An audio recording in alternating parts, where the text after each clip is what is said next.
I thought I knew what family meant until that Thanksgiving dinner when my daughter-in-law Brooklyn looked me straight in the eye and said, "My family comes first, you are always last." The words hit me like a physical blow to the chest. I had just offered to help with my grandson Tyler's college tuition when she delivered that crushing statement. The dining room fell silent. My son Marcus shifted uncomfortably in his chair but said nothing. Tyler stared at his plate. 20 years of devotion, sacrifice, and unconditional love reduced to those 8 words. I felt my chest tighten, my breath catch, but somehow I managed to respond with perfect calm. Good to know. Let me take you back to understand how we got to that moment. When my husband Robert died 21 years ago, I was 54 and suddenly alone. Marcus was only 24 then, just starting his teaching career and struggling to make ends meet. I threw myself into being the mother and grandmother this family needed. I paid $25,000 for Marcus and Brooklyn's wedding because they dreamed of a perfect day but had student loans choking their budget. I handed over $60,000 for the down payment on their house in the good school district because I wanted Tyler to have stability. Every Friday for 15 years, I picked up Tyler from school and kept him until Sunday evening while Marcus graded papers and Brooklyn built her real estate career. I missed book clubs, declined dating invitations, and turned down travel opportunities because my family needed me. I was always available, always saying yes, always putting their needs before my own desires. That Thanksgiving morning, I arrived at their house carrying my famous sweet potato casserole and a folder of college brochures for Tyler. At 17, he was a bright kid with dreams of studying engineering at an expensive private university. The tuition was staggering, but I had savings from Robert's life insurance and my teacher's pension. I loved seeing Tyler's eyes light up when we talked about his future. Brooklyn barely acknowledged my arrival, continuing her phone conversation about some real estate deal while I arranged food on their granite countertops. When we sat down to eat, I brought up Tyler's college plans with genuine excitement. I had researched scholarship opportunities and was ready to discuss how I could help fill any gaps. That's when Brooklyn set down her fork and delivered her verdict with ice-cold precision. "Selena, I need to be honest with you. My family comes first, you are always last. We appreciate your help, but Tyler is our son, and we'll handle his future our way." The silence that followed was deafening. Marcus studied his cranberry sauce like it held the secrets of the universe. Tyler looked between his parents and me with confusion written across his young face. I felt heat rising in my cheeks, but I kept my voice steady. "Good to know," I said, reaching for my purse. "I think I'll head home now." As I drove back to my empty house, tears blurred my vision. But by the time I pulled into my driveway, something had shifted inside me. If I was always last in their priorities, maybe it was time to put myself first in my own life. The next morning, I returned to their house to retrieve my forgotten purse.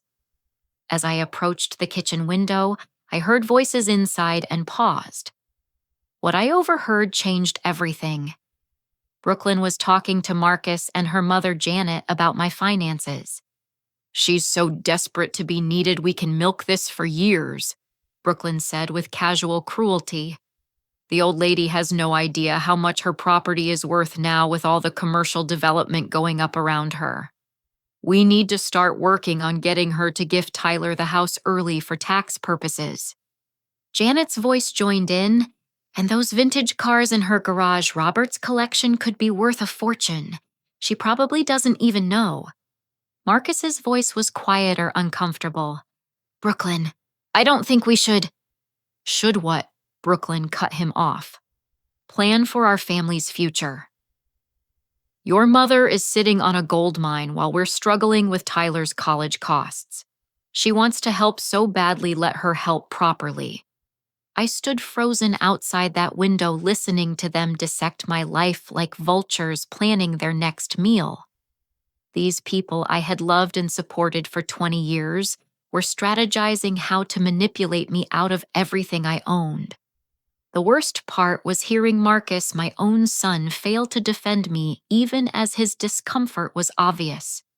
I quietly retrieved my purse from their porch and drove home. But this time, there were no tears. Only a cold, clear determination that my days of being taken advantage of were over. The drive home from that devastating discovery marked the beginning of my transformation. No tears this time, just crystal clear thinking. If Brooklyn saw me as a resource to be exploited rather than a family member to be cherished, then I needed to protect myself accordingly. My first stop was the office of financial advisor Patricia Hamilton, whom I had met through my church's investment club. Patricia had always encouraged the ladies to take control of their financial futures, and I finally understood why. When I explained my situation without naming names, Patricia's expression grew serious. "Selena, let's start with understanding your true financial position," she said, pulling out forms and calculators. Many people underestimate their worth, especially when they own property in developing areas. The numbers Patricia showed me were staggering. My modest 3-bedroom house, which Robert and I had bought for $38,000 in 1985, now sat on land worth $800,000. The commercial development Brooklyn had mentioned was transforming our neighborhood, and my corner lot was prime real estate. But the real shock came when Patricia suggested appraising Robert's vintage car collection. I had always thought of his restored 1967 Mustang, 1970 Chevelle, and 1969 Camaro as sentimental keepsakes. The appraiser Patricia recommended valued them at $340,000 total. Robert's weekend hobby had become a substantial asset. "You're worth well over $1 million, Patricia told me, but you're also vulnerable. Have you considered updating your estate planning?" That afternoon, I met with attorney Dorothy Walsh, who specialized in elder law. Dorothy's office walls were covered with certificates and awards for protecting seniors' rights. When I described my family situation, she nodded with the weary recognition of someone who had seen this story too many times. "Financial elder abuse often comes from family members," Dorothy explained. "The manipulation you've experienced is textbook. They're isolating you emotionally while positioning themselves to access your assets. We need to build legal protections immediately." Over the following weeks, I implemented Dorothy's recommendations. I opened a separate savings account at a different bank and began transferring funds to protect them from any potential manipulation. I updated my will with specific provisions and safeguards. Most importantly, I installed security cameras around my property, telling neighbors I was concerned about break-ins in our changing neighborhood. But I also began building the life I had deferred for so many years. I reconnected with my former teaching colleague, Sandra, who had been inviting me to book club meetings for months. I joined the hiking group at the community center, surprising myself with how much I enjoyed the physical challenge and companionship. I even started planning that European river cruise I had dreamed about since Robert's death. The hardest part was maintaining my facade during family interactions. I continued our regular Sunday dinners and Tyler's Friday to Sunday stays, but now I was documenting everything. My state's laws allowed me to record conversations as long as one party consented, so I began capturing their comments and requests on my smartphone. During one particularly revealing dinner conversation, Brooklyn complained about their mortgage payment while eyeing the vintage car magazines I had left on my coffee table. "These old cars are just collecting dust, Selena," she said with false casualness. "Tyler could really use the money for college instead of having them sit in your garage depreciating." I smiled and nodded while my phone recorded every word. I suppose you're right, dear, I said, playing the role of the naive grandmother. I should probably think about what to do with Robert's things. Brooklyn's eyes lit up like she had just won the lottery. Oh, we could help you with that. Marcus knows someone who buys classic cars. We could handle the whole process for you. As the weeks passed, I noticed their manipulation tactics becoming more aggressive. Brooklyn would bring Tyler over and have him ask for expensive gifts, testing my willingness to spend money on the family. She started making comments about how confused I seemed sometimes, laying groundwork for claims about my mental capacity. But I was far from confused. I was methodical, careful, and increasingly angry at their systematic campaign to exploit my love for them. Every recorded conversation, every documented request, every subtle insult was building toward something, though I wasn't sure what yet. Then, while babysitting Tyler one afternoon, I discovered something that shifted my planning into overdrive. Brooklyn had left her laptop open on the kitchen table, and when I glanced over while making Tyler's snack, I saw email correspondence that made my blood run cold. The emails were with something called Legal Document Services Plus, and Brooklyn was inquiring about power of attorney forms and property transfer documents. The exchange revealed their timeline. They planned to approach me in 3 months with a fabricated financial emergency, then pressure me into signing papers that would transfer my property ownership to Marcus for tax purposes. But what truly shocked me were the older emails in the chain. Brooklyn had been researching elder care laws, looking for legal ways to pressure elderly relatives into financial decisions. One email specifically asked about memory issues as justification for taking control of someone's finances. I quietly photographed the screen with my phone, my hands trembling not with fear, but with rage. These people had turned manipulation into a science, and they saw me as their perfect victim. Well, they were about to learn that this particular victim had teeth. That evening, I called Dorothy Walsh from the privacy of my bedroom. Dorothy, I need to accelerate our timeline, I said. They're moving faster than we anticipated, and I have evidence of document fraud planning. Bring me everything tomorrow, Dorothy replied. If they're planning to forge legal documents, we've moved into criminal territory. I may need to involve law enforcement. As I hung up the phone, I looked out my bedroom window at the house I had called home for 40 years. Tomorrow, I would begin the process of protecting not just my assets, but my dignity. Brooklyn thought she was dealing with a foolish old woman. She was about to discover her mistake. The next morning, I arrived at Dorothy Walsh's office carrying a folder thick with evidence and a heart full of determination. Dorothy reviewed the photographs of Brooklyn's emails with the focused intensity of a prosecutor preparing for trial. This is conspiracy to commit elder fraud.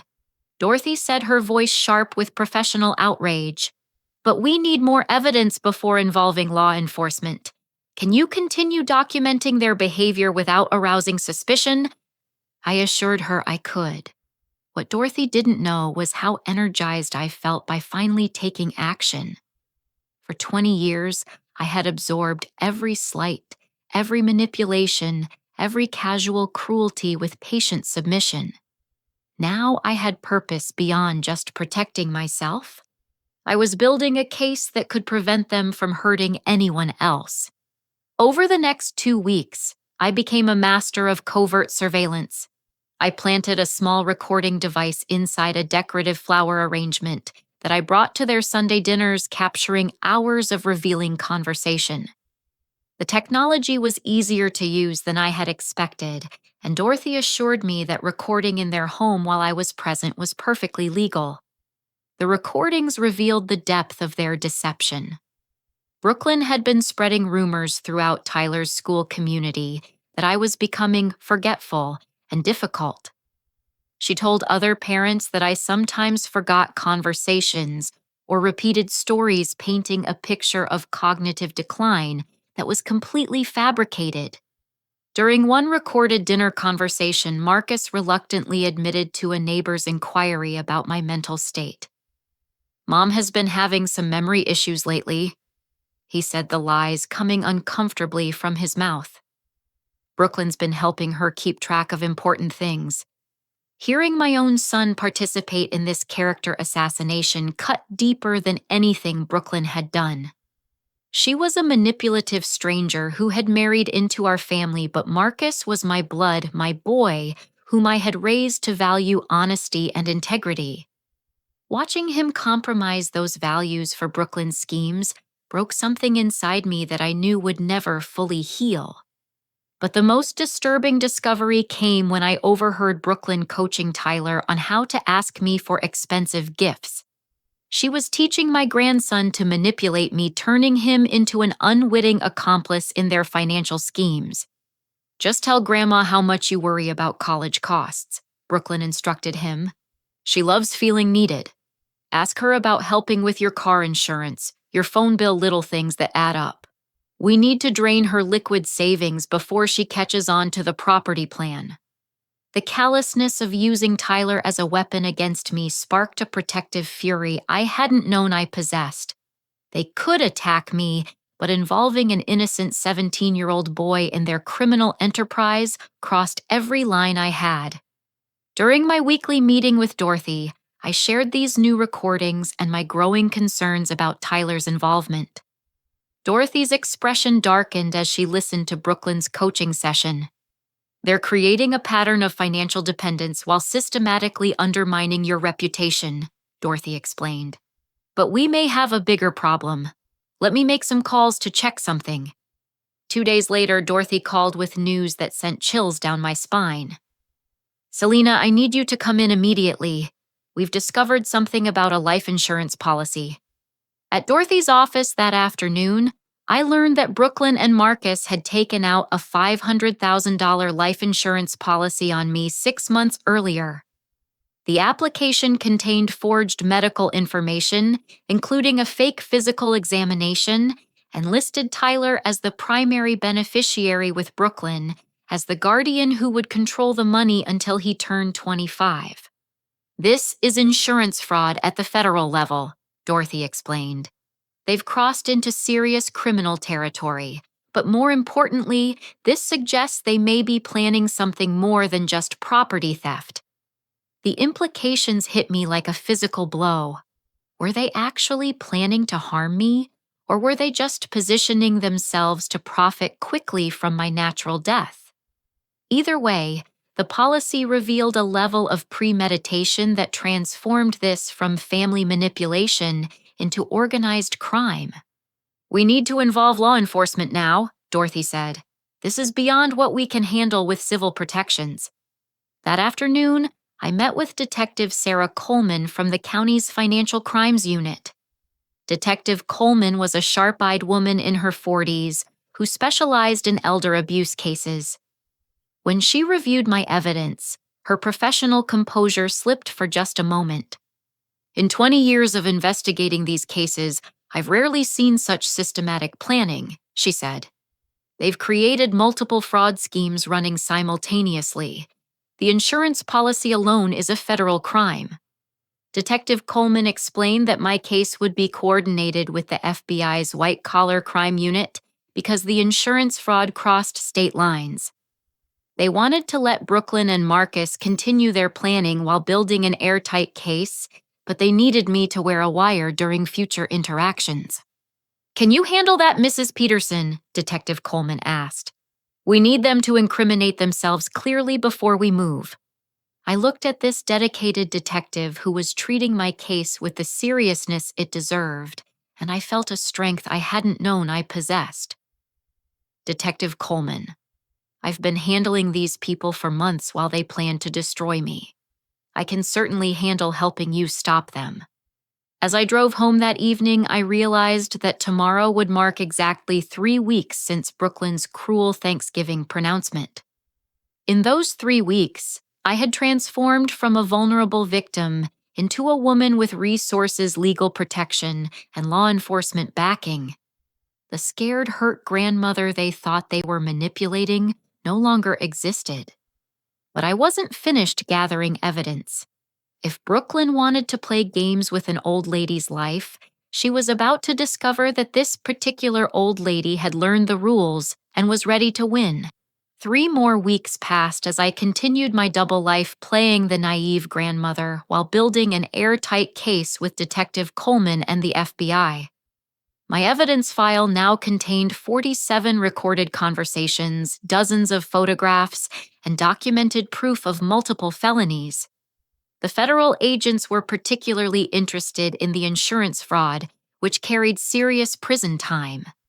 During this period, I had also quietly begun liquidating some assets. I sold 2 of Robert's vintage cars through a private collector Dorothy recommended, netting $220,000 that I moved to protected accounts. To any outside observer, I was simply an elderly woman making prudent financial arrangements. To Brooklyn and Marcus, who were monitoring my activities more closely than they realized, I was beginning to make the independent financial decisions they feared most. Dorothy had advised me to make these moves gradually to avoid triggering their desperation. "Cornered animals are dangerous," she warned. "We want them to reveal their plans voluntarily, not panic them into accelerated action." But Brooklyn's timeline had always been aggressive, and on a cold Tuesday morning in January, their fabricated emergency finally arrived. My phone rang at 7:30 a.m., waking me from deep sleep. Marcus's voice was frantic, barely coherent through what sounded like genuine tears. "Mom, you need to come to the hospital right away. Brooklyn's been in a terrible accident. She needs emergency surgery and our insurance won't cover the experimental procedure. They're saying she might never walk again if we don't act fast." The story poured out of him in a rush of medical terminology and desperate pleading. Brooklyn had allegedly been struck by a drunk driver while leaving her real estate office late the previous evening. The specialized spinal surgery she needed would cost $75,000 upfront, and the doctors required payment within 24 hours, or they would transfer her to a public hospital for basic treatment. "Mom, I know this is a lot to ask, but Tyler is falling apart." Marcus continued, his voice breaking convincingly. "We've never asked you for anything this big, but Brooklyn could be paralyzed forever if we don't act now. Can you help us?" My heart rate accelerated, but not from panic, from anticipation. The moment we had been building toward was finally here.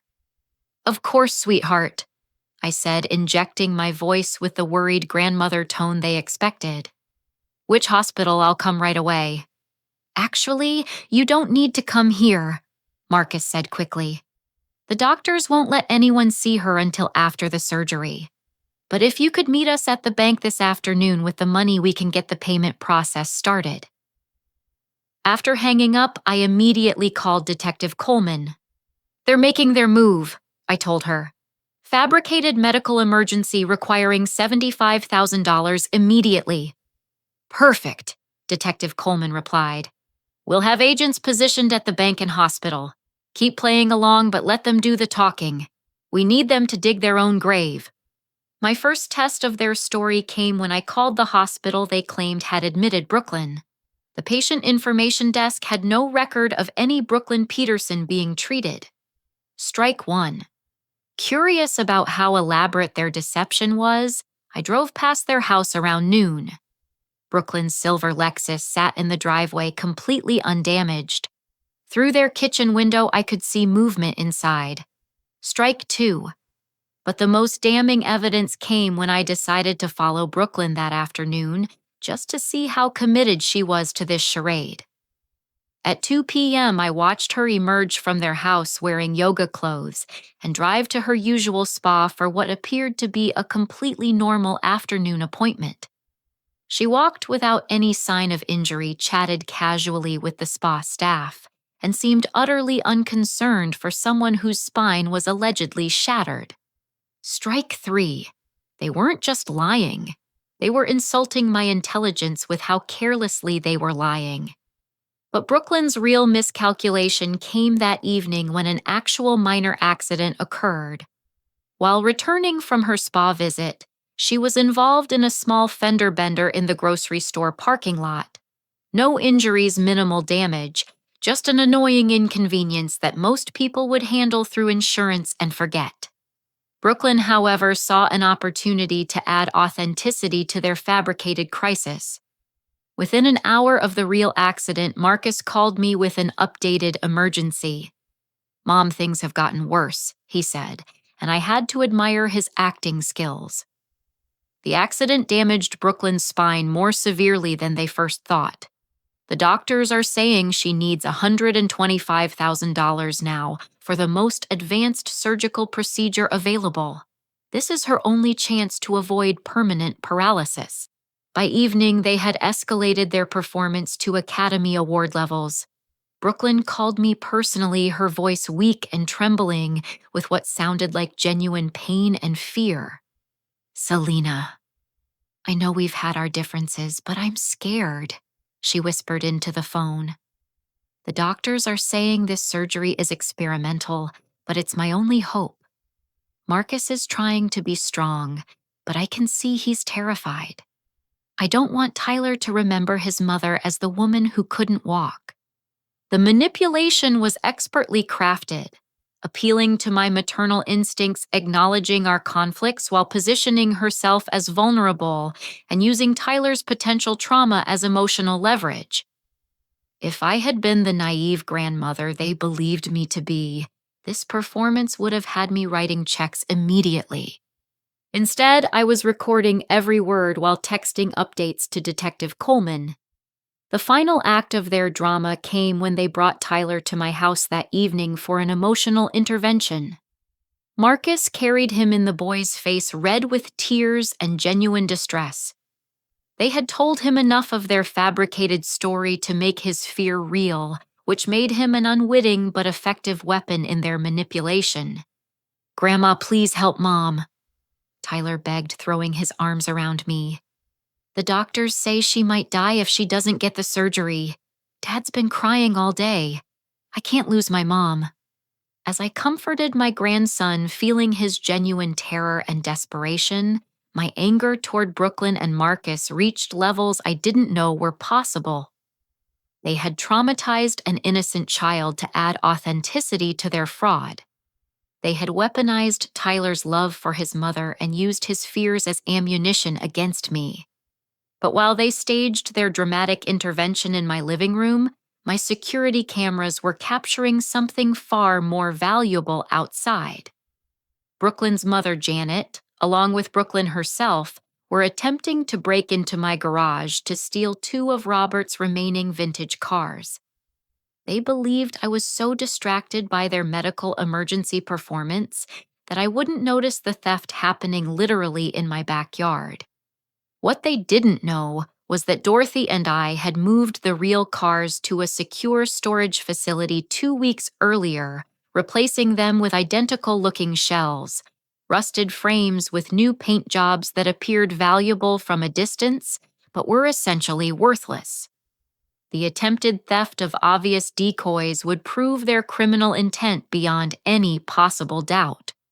When they discovered the fake cars, Brooklyn's shocked cursing was clearly audible on my security system's audio recording. "These are fake. The engines are missing. She must have moved the real ones." Janet's response was equally damning. "That manipulative old witch is smarter than we thought. We need to get that money from her tonight before she figures out more of our plan."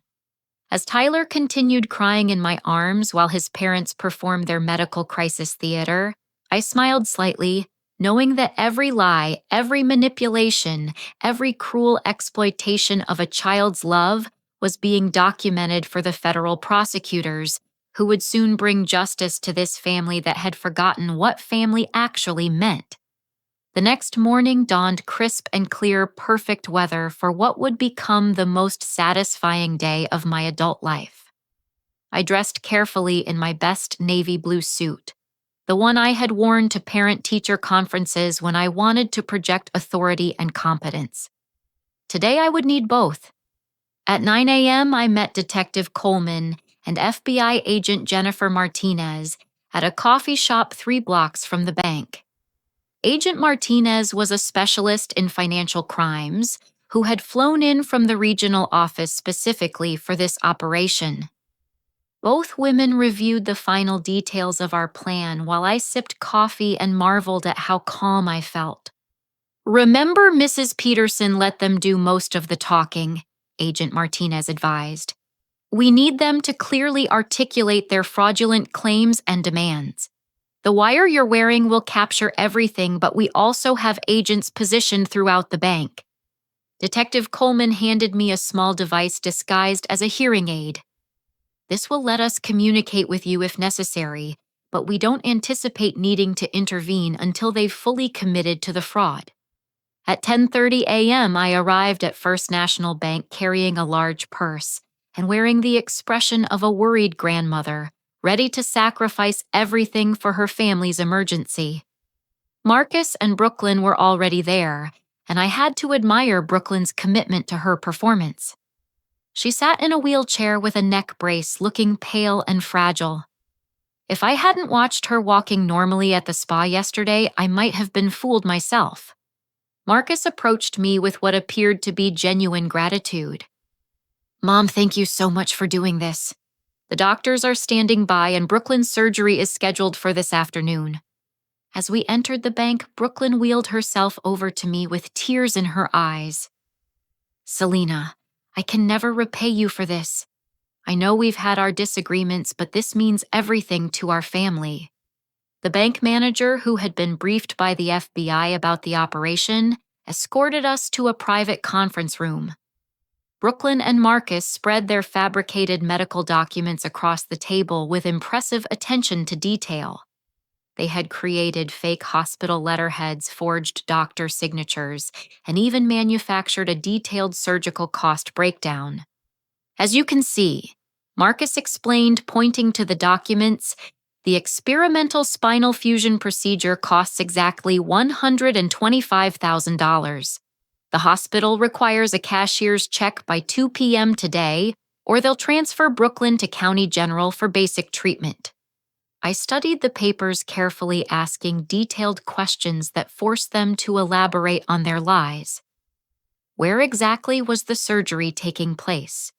Which specific doctor would perform the procedure? What were the success rates for this experimental treatment? With each question, I watched them dig themselves deeper. Marcus fabricated the name of a non-existent surgeon.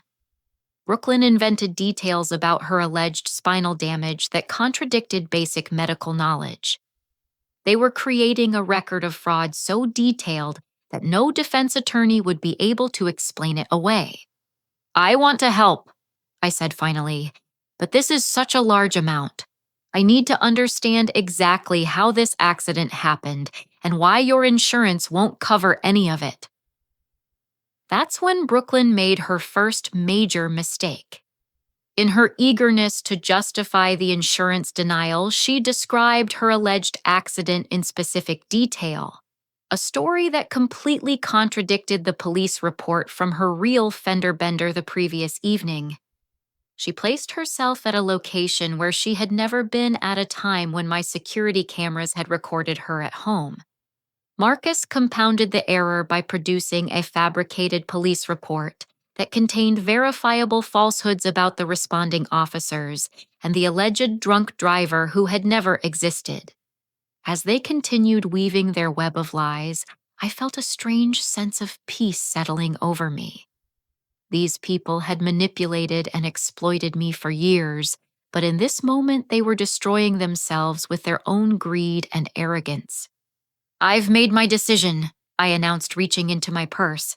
I'm going to help my family. Brooklyn's face lit up with triumph. Marcus reached across the table to squeeze my hand. Mom, you're saving Brooklyn's life, he said with what sounded like genuine emotion. But instead of withdrawing a checkbook, I pulled out a thick folder and placed it on the table between us. I'm going to help my family by making sure you never manipulate or steal from anyone again, I said, my voice steady and clear. This folder contains recordings of 47 conversations where you plan to defraud me, photographs of your attempts to steal my property, and evidence that you forged a life insurance policy in my name. The transformation on their faces was immediate and devastating. Brooklyn's fake fragility vanished, replaced by cold fury. Marcus's grateful expression crumbled into shocked disbelief. "You recorded us?"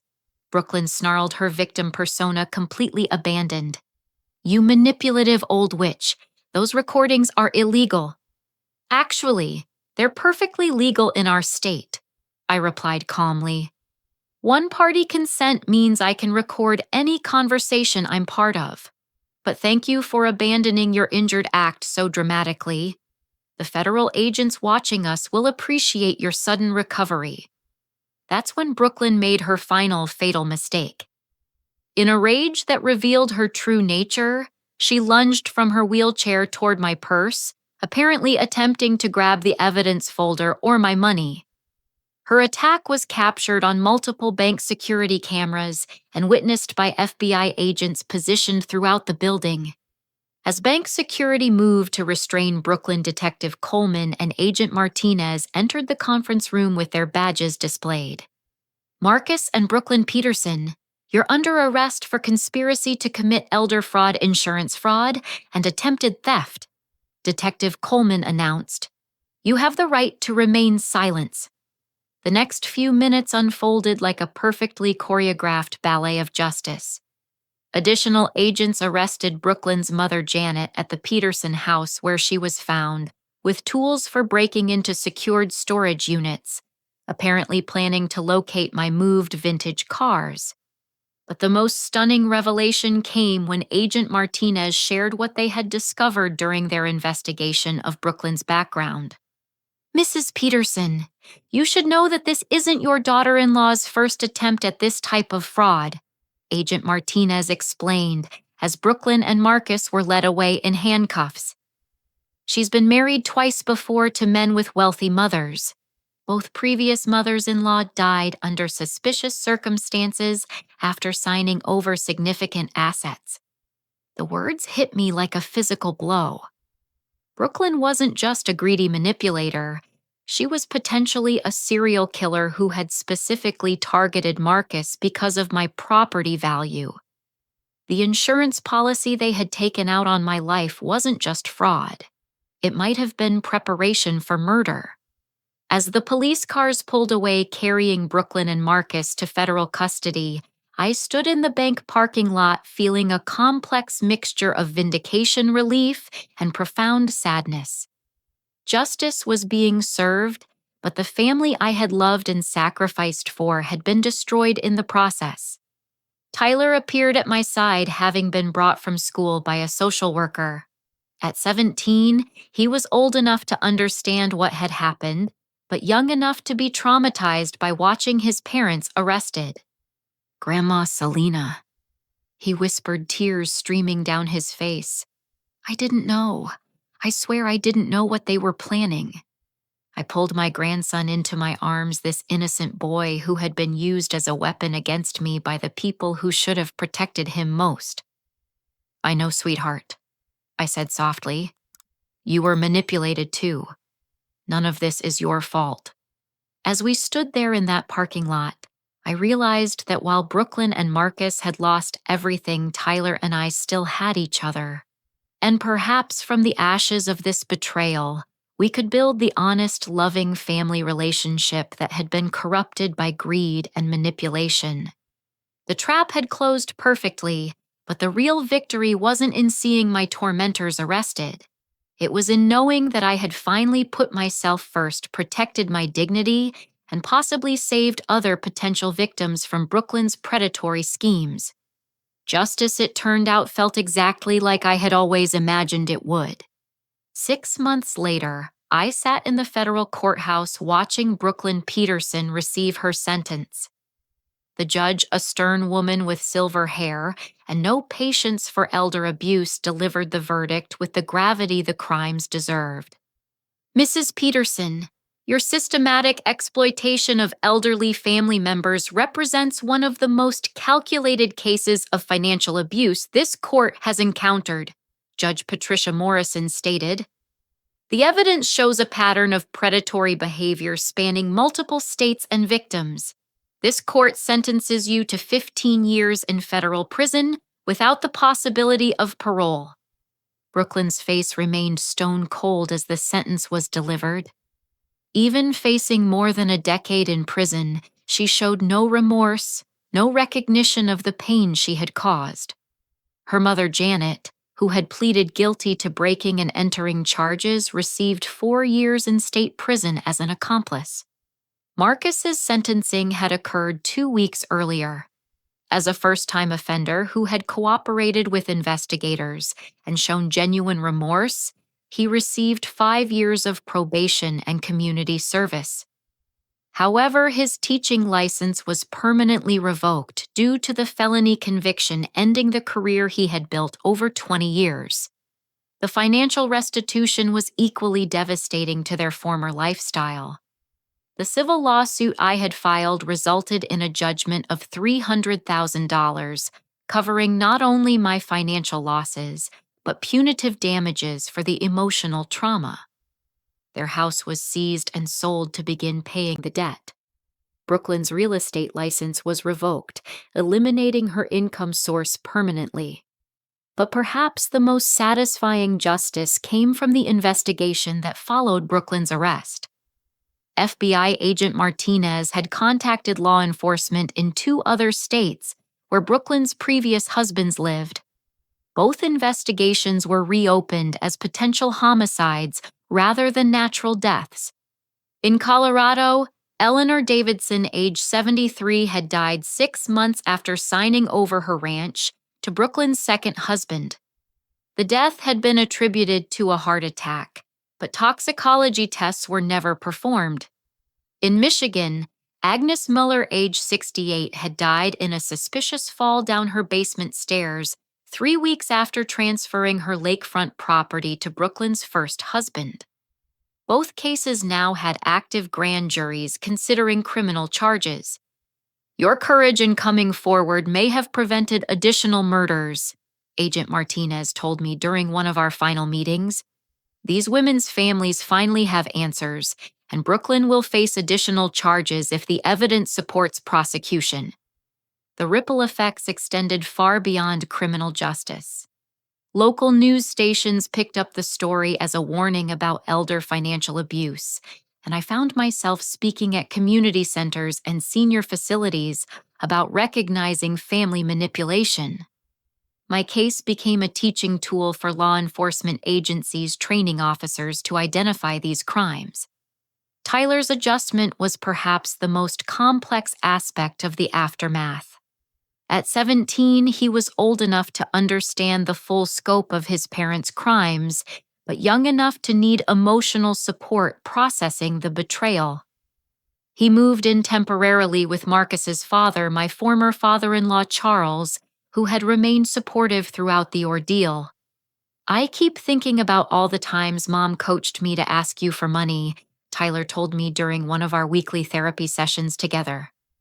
I thought it was normal family stuff, but she was training me to manipulate you. How do I live with that? Our family therapist, Dr. Amanda Foster, helped both of us understand that Tyler had been as much a victim as I was. Children raised in manipulative environments often don't recognize the dysfunction because it's their normal, Dr. Foster explained. Tyler's willingness to confront this honestly shows remarkable emotional maturity. Slowly, Tyler and I began building a new relationship based on honesty rather than manipulation. I established a college fund for him, but with strict oversight and transparency. He would attend the state university rather than the expensive private school his parents had demanded, but he would graduate debt-free and emotionally healthy. Marcus's journey toward redemption was more complicated. Losing his career and facing the reality of his wife's true nature had broken him in ways that would take years to repair. He wrote me long letters from his court-mandated counseling sessions, apologizing and trying to understand how he had allowed Brooklyn to corrupt his values. "I see now that I chose her over you from the beginning," one letter read. "Not because I loved her more, but because it was easier than standing up to her. I turned you into a resource instead of treating you like my mother. I don't know if you can ever forgive me, but I need you to know that I understand what I did. Forgiveness, I learned, wasn't a single moment, but an ongoing process. I couldn't forget the pain of hearing my own son participate in plans to manipulate and steal from me, but I also couldn't ignore the genuine remorse in his efforts to make amends. The most unexpected development came during the asset investigation phase.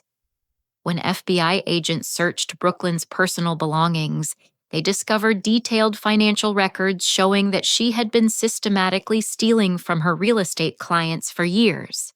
The scheme involved overcharging for services and skimming money from escrow accounts. She had stolen approximately $200,000 from clients over 5 years, Detective Coleman explained. Your case opened up a much larger investigation that's resulted in 12 additional victims receiving restitution. As winter turned to spring, I found myself in the strange position of being a local celebrity. The story of the grandmother who took down a family fraud ring had captured public imagination. I received letters from other seniors sharing their own stories of family manipulation, and many credited my example with giving them courage to seek help. But the most meaningful recognition came from an unexpected source. Eleanor Davidson's daughter contacted me from Colorado after learning about Brooklyn's arrest. "For 3 years, I've wondered if my mother's death was really natural," she wrote. "The way Brooklyn and my stepfather suddenly had access to everything Mom owned never felt right. Your bravery in fighting back has given our family the answers we needed. Mom's death is being investigated as a homicide now, and we finally have hope for justice." Reading that letter in my kitchen one quiet evening, I understood that my decision to fight back had been about much more than protecting my own assets or dignity. It had been about refusing to let predators destroy families with impunity. The financial investigation also revealed the true scope of Brooklyn's planning. Bank records showed that she had been researching Costa Rica as a non-extradition destination and had purchased a one-way ticket for the following spring. Her plan had been to completely drain my resources and disappear internationally, leaving Marcus and Tyler to deal with the aftermath. "She never intended to stay married to your son," Agent Martinez explained. "The insurance policy suggests she might have arranged for your death to occur shortly before her planned departure. You didn't just save your money, you likely saved your life." That revelation helped explain Marcus's gradual emotional awakening. Learning that Brooklyn had planned to abandon him and Tyler after destroying our family forced him to confront the reality that he had sacrificed his relationship with his mother for a woman who had never loved him. As the legal proceedings concluded and the media attention faded, I found myself in an unexpected position, financially secure, legally protected, and surrounded by a community that respected my courage. The woman who had been dismissed as a naive grandmother just months earlier was now sought after for advice and advocacy. But the true measure of victory wasn't in Brooklyn's prison sentence or the financial restitution. It was in the quiet evening conversations I shared with Tyler, building the authentic relationship that manipulation had corrupted. It was in Marcus's slow progress toward becoming the man I had raised him to be. It was in knowing that other families would be protected because I had refused to remain silent. The reckoning had been complete, but the real work of healing and rebuilding was just beginning. 1 year later, I stood on the deck of a river cruise ship gliding through the Austrian countryside, watching the Danube reflect the golden light of early morning. The European adventure I had dreamed about for decades was finally happening, and it was everything I had imagined and more. My traveling companions were 6 other women from my photography club, all of whom had become dear friends over the past months. We had met through the Senior Community Center's activity programs, brought together by shared interests rather than family obligation or financial manipulation. These relationships, built on mutual respect and genuine affection, had taught me what healthy connections actually felt like. "Selena, you have to see this," called my friend Margaret, gesturing toward a medieval castle perched on a hillside. Margaret was a retired nurse who had become my closest confidant, someone who understood the importance of putting yourself first after years of caring for others.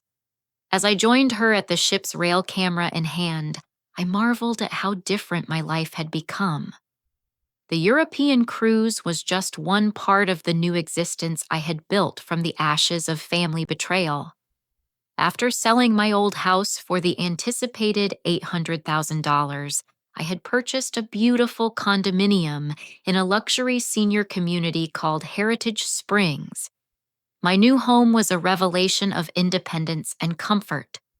The 2-bedroom unit featured floor-to-ceiling windows overlooking a golf course, a gourmet kitchen I actually used for entertaining friends, and a study where I had begun writing a book about recognizing and preventing elder financial abuse.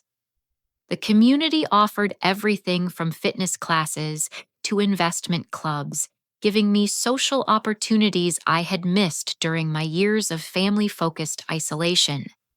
But the most satisfying aspect of my new life was the work I had undertaken as an advocate for elder abuse prevention. My case had become a training example for adult protective services workers across 3 states, and I regularly spoke at workshops for seniors and their families. The response was always overwhelming. Audience members sharing their own stories of manipulation and finding courage to seek help. "You gave me permission to say no to my daughter's constant requests for money," one woman told me after a presentation in Phoenix. "I thought being a good mother meant never having boundaries, but you showed me that protecting myself protects the whole family." These conversations reminded me that my ordeal had served a purpose beyond personal justice. Every senior who learned to recognize manipulation tactics, every family that established healthy financial boundaries, represented a victory against the kind of predatory behavior Brooklyn had perfected. Tyler visited me monthly now, and our relationship had transformed into something beautiful and honest.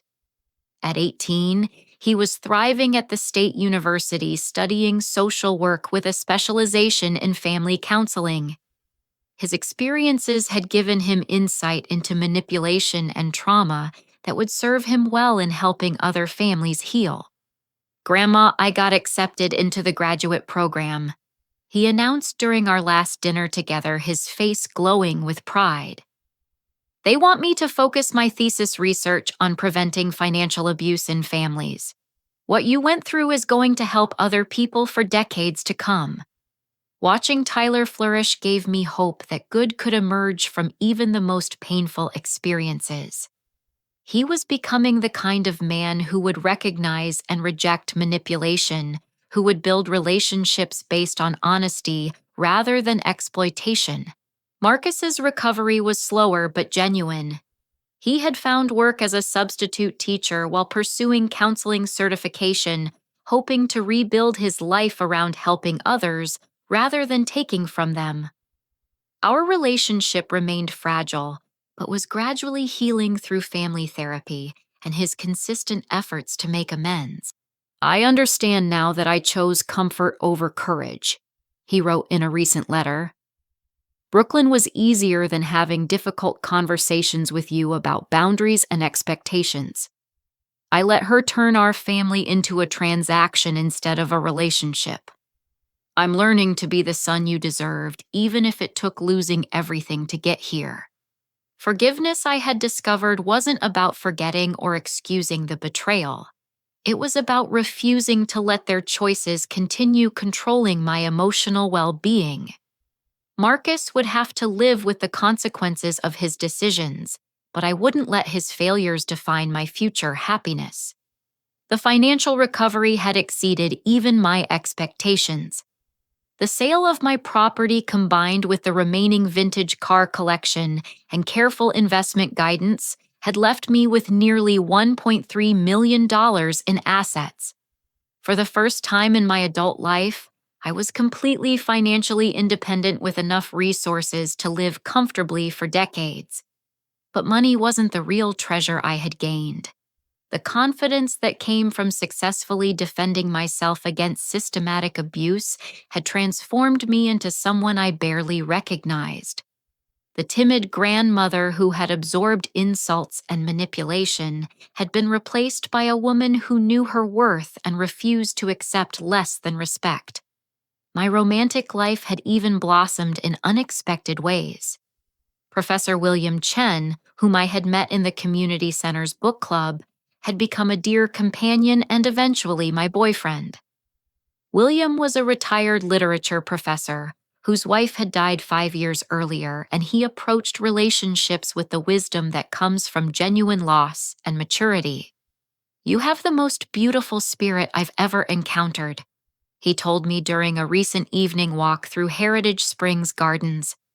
"Not because you're perfect, but because you're real. You've been tested and emerged stronger." William's Chinese heritage had initially concerned me given the instructions about avoiding immigrant names, but his family had been American for 4 generations, and his gentle wisdom had become an unexpected gift in my life. He understood that at our age, relationships should enhance rather than complete us. The photography hobby that had begun as a way to document my travels had evolved into a passion that surprised me. My pictures from the European cruise were being displayed in a local gallery's senior artist showcase, and I had been commissioned to photograph Heritage Springs marketing materials. "You see beauty that others miss," the gallery director told me. "Your photographs capture joy in simple moments. People feel hopeful when they look at your work." Creating art that brought joy to others felt like the perfect way to channel the energy that had once been consumed by family drama and manipulation. Every photograph represented a moment of peace and beauty that belonged entirely to me. Brooklyn's fate provided the final closure I needed. Her appeals had been exhausted, and she was serving her full 15-year sentence in a federal facility in Texas. The investigations in Colorado and Michigan had resulted in additional murder charges, ensuring she would never again have the opportunity to prey on vulnerable seniors. Agent Martinez had called recently with updates on the wider investigation Brooklyn's case had triggered. "We've identified 7 additional victims across 4 states," she reported. "Your willingness to fight back has prevented dozens of future crimes and brought justice to families who thought they would never have answers." As I stood on that cruise ship deck surrounded by friends and memories of a year filled with growth and adventure, I reflected on the profound lessons this experience had taught me. I had learned that love without boundaries becomes exploitation, that family can be chosen as well as inherited, and that it's never too late to put yourself first. The most important discovery was that my worth wasn't measured by what I could give others, but by how I honored the person I was meant to be. For 65 years, I had defined myself through service to others. At 66, I finally learned to serve myself with the same devotion. The sunrise over the Danube painted the sky in shades of gold and pink, and I captured the moment with my camera knowing it would become another addition to my gallery of beautiful memories. This was the life I deserved, filled with genuine relationships, creative pursuits, and the peace that comes from knowing your worth. Brooklyn had been wrong about one thing: I wasn't always last anymore. In my own life, I had finally learned to put myself first, and the view from that position was magnificent. As we sailed toward our next destination, I thought about all the seniors who might be reading this story or hearing it shared. If you're being manipulated by family members who claim to love you while systematically taking advantage of your generosity, please know that you deserve better. You are worth protecting. Your boundaries matter, and it's never too late to reclaim your dignity. Your family should celebrate your worth, not exploit it. Anyone who truly loves you will respect your right to put yourself first sometimes. And if they fight your boundaries, they're revealing that their love comes with conditions that you don't have to accept. What's your story?